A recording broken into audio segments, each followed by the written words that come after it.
Oi, gente, e aí, tudo bem com vocês? Sejam todos muito bem-vindos a esse canal, a Casa de Repouso Modelo. Esse canal surgiu na intenção da gente falar sobre casa de repouso, sobre LPI, para que a gente comece a desmistificar um pouco esse mundo, que a gente quebre um pouco de preconceito, que a gente consiga ajudar a instruir, a trazer conhecimento sobre essa área que é tão pouco falada, né? Ninguém fala sobre casa de repouso. Então, eu me chamo Roberta, seja muito bem-vindo a esse canal.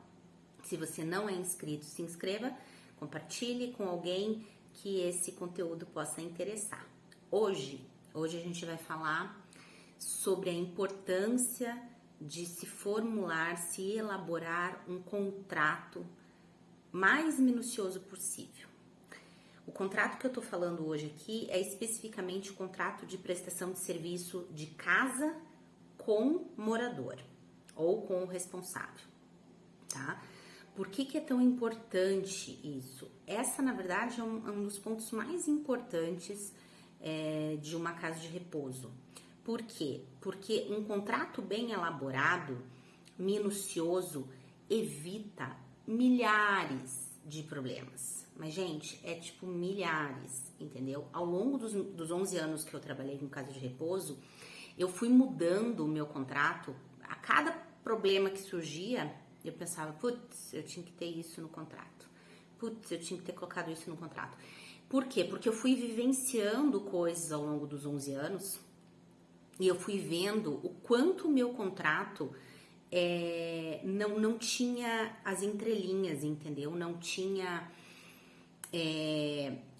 parte realmente minuciosa de tudo que precisa estar descrito. Ele era um contrato mais abrangente e tal, e que abria muitas brechas, né, para cada um pensar aquilo que acha que deve pensar, né, e aí você não consegue falar ou mudar ou intervir com alguma medida porque aquilo não tá no contrato, então não tem como você cobrar, né, ou tomar uma atitude referente a alguma situação. Então, hoje a gente vai falar sobre essa importância.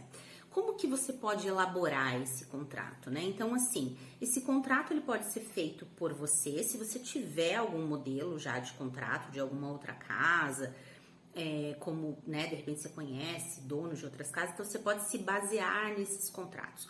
Ou você pode encontrar, se você tiver, né, um advogado, né, e esse advogado junto com você vão elaborar este contrato.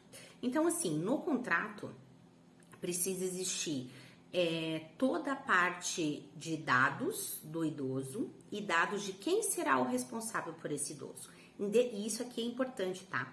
Independente do idoso ser lúcido e responder por si, é importante que ele tenha um responsável, porque o idoso, a saúde do idoso é muito fragilizada, muito frágil. A qualquer momento algo pode acontecer e esse idoso deixa de passar de ser lúcido e independente para até muitas vezes acamado e totalmente dependente.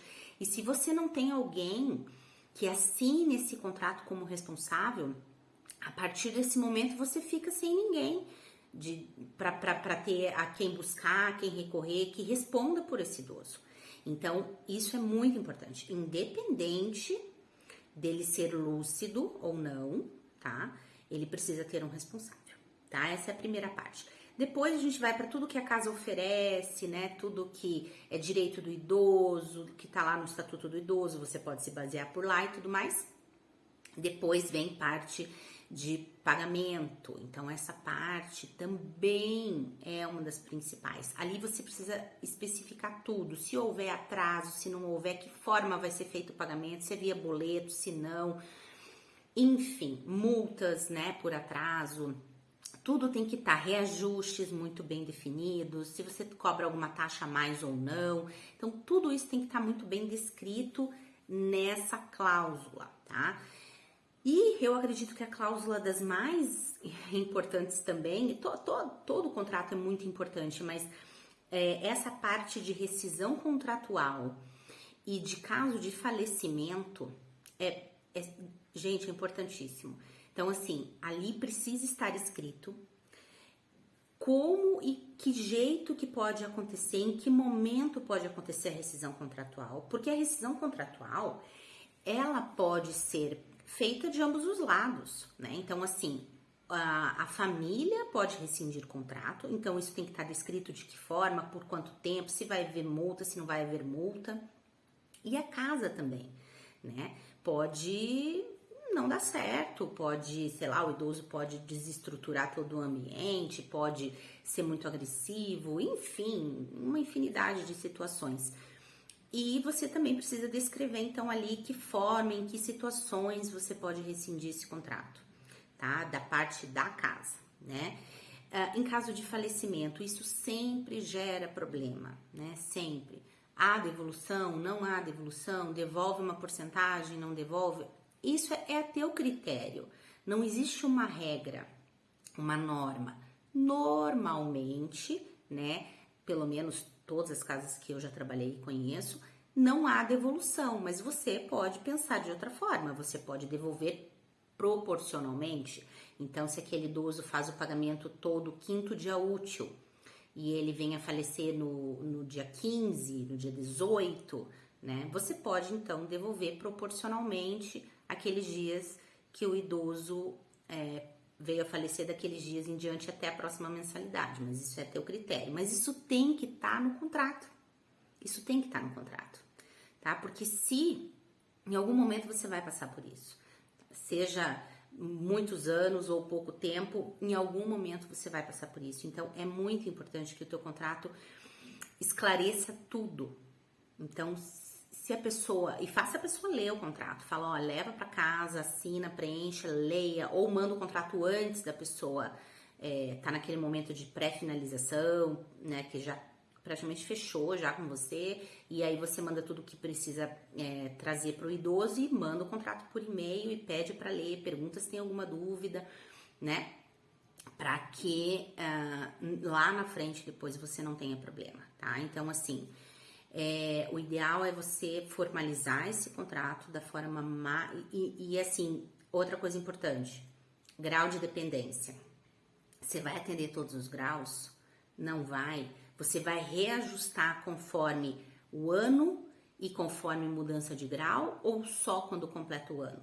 Né? Tudo isso também tem que estar descrito, porque de repente você recebe um idoso grau 1, cobra como grau 1, e em menos de um ano que ele tá com você, ele sofre um AVC ou alguma coisa acontece e ele vai para grau 3. E aí?